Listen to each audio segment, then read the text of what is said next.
সামান্য ঝুঁকে জিজ্ঞেস করলাম, আপনি কিভাবে এই কাজে জড়ান? তিনি স্মিত হাসলেন। খেয়াল করলাম হাসলে তাকে শিশুর মতো লাগে। বললেন, তখন আমি পদ্মা ওয়েল কোম্পানিতে কাজ করি। অফিস ছিল সদরঘাটে। আমি প্রতিদিন চট্টগ্রাম বটতলী রেল স্টেশনের ভেতর দিয়ে হেঁটে অফিসে যেতাম। তখন তাদের দেখতাম আশ্রয়হীন মানুষগুলোর কি করুণ অবস্থা, সব হারিয়ে প্ল্যাটফর্মে আশ্রয় নিয়েছে। তাদের চোখে সর্বস্ব হারানোর হাহাকার। সবচেয়ে বেশি বাস্তব, সবচেয়ে বেশি যেটি বুকে বাস্তব, সেটি হচ্ছে বাচ্চাদের কষ্ট। তাদের চোখে রাজ্যের খিদে, গায়ের সব হাড় গোনা যায়, পোশাক নেই গায়ে, যেদিকে যাচ্ছে সবাই দূর দূর করে তাড়িয়ে দিচ্ছে। আমি মাঝে মাঝে দেখতাম, আমি কিছু সামান্য টাকা পয়সা দিতাম, কিন্তু তাতে কি আর এই সমস্যার সমাধান হয়? এসব অসহায় মানুষের কষ্ট আমাকে সবসময় তাড়া করত, কিন্তু আমার কিছুই করার ছিল না। এমন সময় একদিন দেখা হলো আলো আর মালার সাথে। আলো আর মালা, আমি ছুটে গিয়ে জিজ্ঞেস করলাম। হ্যাঁ, তারা দুই টুই, 10-11 বছর বয়স। বলতে বলতে দেখে তিনি শার্টের হাতা টেনে চোখ মুছছেন। ওরা কারা? জিজ্ঞেস করলাম।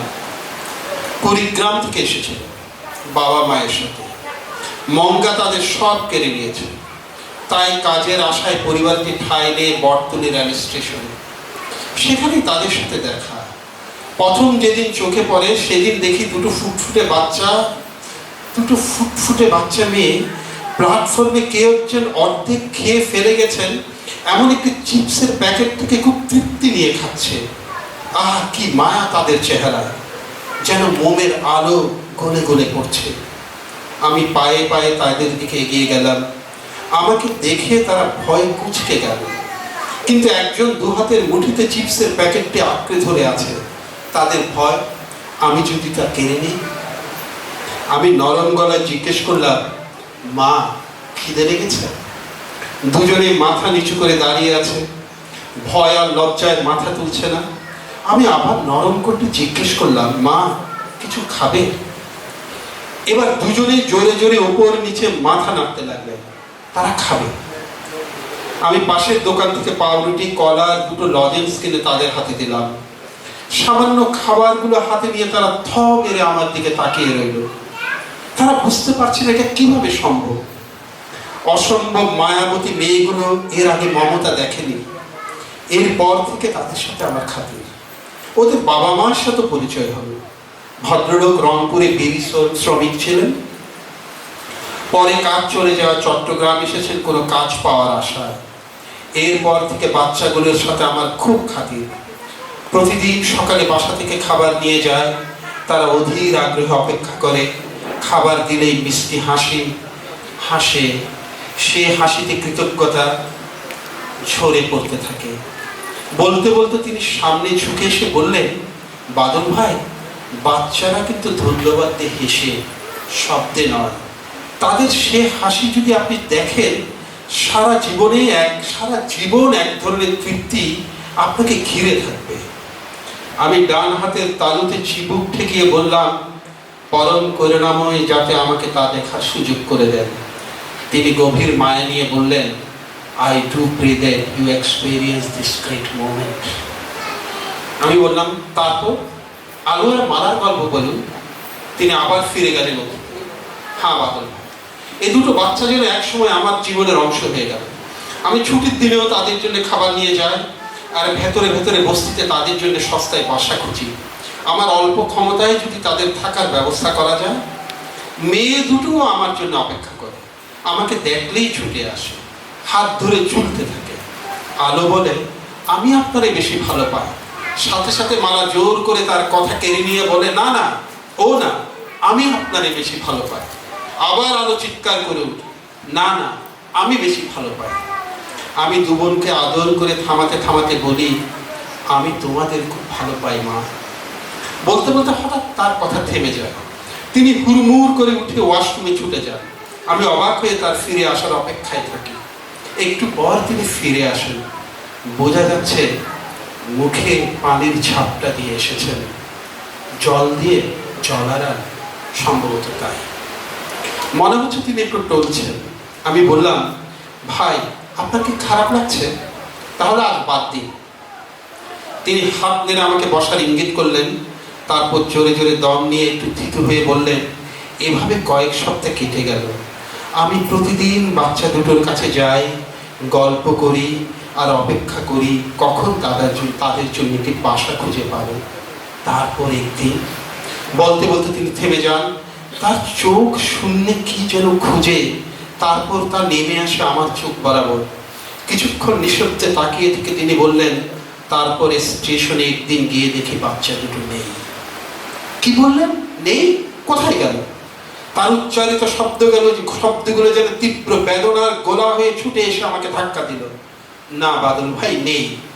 আগের দিন কারা যেন বাচ্চা দুটোকে তুলে নিয়ে গেছে। তাদের মা বাবা বাধা দেওয়ার চেষ্টা করেছিলেন, মারপিট করে তাদের ফেলে দেওয়া হয়েছে। তারপর আমি জিজ্ঞেস করলাম, বাবা মা দুজনকে হাসপাতালে পাঠানোর ব্যবস্থা করে আমি ছুটলাম থানায়, কিন্তু কেউ তো আমার সাহায্য করলেন না। কার দায় পড়েছে সর্বহারা বাচ্চা, অসহায় দুটো বাচ্চাকে খুঁজে বের করা? আমি এর কাছে গেলাম, ওর কাছে গেলাম, কেউ কিছু করলেন না। সারাদিন নিজেই খুঁজলাম, রিক্সা করে মাইকে অ্যানাউন্সমেন্ট করালাম, না কোথাও নেই, কোথাও ভেস্তের বাচ্চাগুলো নেই। মাঝরাতে আমি টলতে টলতে বাড়ি ফিরলাম, ঘরে ঢুকেই থপাস করে পড়ে গেলাম। তারপর আমার আর কিছু মনে নেই। হাসপাতাল থেকে ছাড়া পেলাম দুদিন পর। প্রেশার সমস্যা করছিল, ডাক্তারের পরামর্শ মতো আমি বাসায় বিশ্রাম নিলাম। কিন্তু বিশ্রাম আমার হয় না, কেবল ছটফট করে আমার সামনে শুধু মালা আর আলো, আলো আর মালা। মন কেবল ছটফট করে, তাদের জন্য আমার বুক ফেটে যায়, আমি হু হু করে কাঁদি। বলতে বলতে তিনি আর পারলেন না, বুকের ভেতর আটকে থাকা তীব্র শোক উগরে বেরিয়ে এলো। আমি তার হাত ধরে বললাম, থাক, আপনাকে আর বলতে হবে না। তিনি হাত ছাপটায় আবার আমাকে থামিয়ে দিলেন। তারপর বাতিঘরের কফি কর্নারে এক অদ্ভুত নির্জনতা নেমে এলো। আমরা দুজনের কেউ কথা বলছি না। তিনি আনমনে নিজের পায়ের দিকে তাকিয়ে আছেন। এইভাবে যেন কেটে গেল অনেক কিছু। তারপর সেই নির্জনতা ভেঙে তিনি বললেন, আলো আর মায়ার স্মৃতি আমাকে প্রায় অসাধ্য একটি শপথের জন্ম দিয়েছে আমার মধ্যে। তা হচ্ছে, একটি ঠিকানাহীন কন্যা শিশুকেও আমি হারিয়ে যেতে দেব না। এই শপথ থেকে অতি ক্ষুদ্র সামর্থ্যে আমি আশ্রয়হীন কন্যা শিশুদের জন্য উপলব্ধি নামের ঠিকানাটি গড়ে তুলেছি। সেটি আজ শত শত আপনজন হারা কন্যার নিজের বাড়ি। এরা যখন হাসে আমি হাসি, এরা কাঁদে আমি কাঁদি। গ্রেট! আমি নিজের অজান্তেই প্রায় চিৎকার করে উঠলাম। শেখ ইজাবুর রহমান নামের সাধারণ কিন্তু অসাধারণ মানুষটি আমার দিকে ঝুঁকে আসলেন, বললেন, কিন্তু তারপরও আমি আলো আর মালার স্মৃতি ভুলতে পারি না বাদল ভাই। স্বর্গ থেকে পথ ভুল করে দুনিয়াতে আসে এই বাচ্চা দুটো আমাকে তাড়িয়ে বেড়ায়, ঘুমোতে দেয় না। আমি ইজাব সাহেবের দিকে তাকিয়ে আছি। তার চিবুক বেয়ে নেমে আসা হীরা রঙের জল টপ টপ করে কফি টেবিলের উপর পড়ছে। এর আগে কাঠের টেবিলে জল পড়ার শব্দ আমি শুনিনি। আমাদের আজকের সাধু শ্রদ্ধেয় শেখ ইজাবুর রহমান।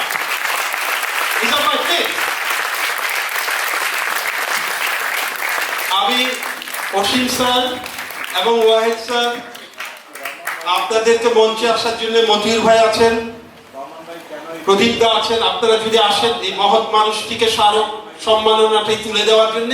সম্মাননা বলতে আমরা একটু পরে বুঝাচ্ছি কি, আপনারা যদি একটু আসেন মঞ্চে এবং সবাই যদি দাঁড়িয়ে এই অসম্ভব মহৎ প্রাণ মানুষটিকে, যিনি প্রায় অসাধ্য কাজ করেছেন, যার প্রতিষ্ঠানে এখন ৬২ জন শিশু, কন্যা শিশু আশ্রয় নিয়েছে, যারা একটু আগে নেচে গেল, যার বাচ্চারা এখানে দাঁড়ানো। মা তোমরা কি একটু আসবে? শিলারক্ষিতি এদের মা, মায়ের দায়িত্ব পালন করেন। শেরিদি যদি একটু আসেন, কয়েকজনকে মাত্র তিনি নিয়ে এসছেন। আমরা একটু সরে যাব একটু, যাতে ওনার ইয়েটা দেখা যায়। আমরা ইজাবুর রহমানকে গভীর শ্রদ্ধা জানাচ্ছি। তার জন্য আমরা যে ছোট্ট সম্মাননার আয়োজন করেছি সেটি আমরা উপলব্ধিতে পৌঁছে দেব।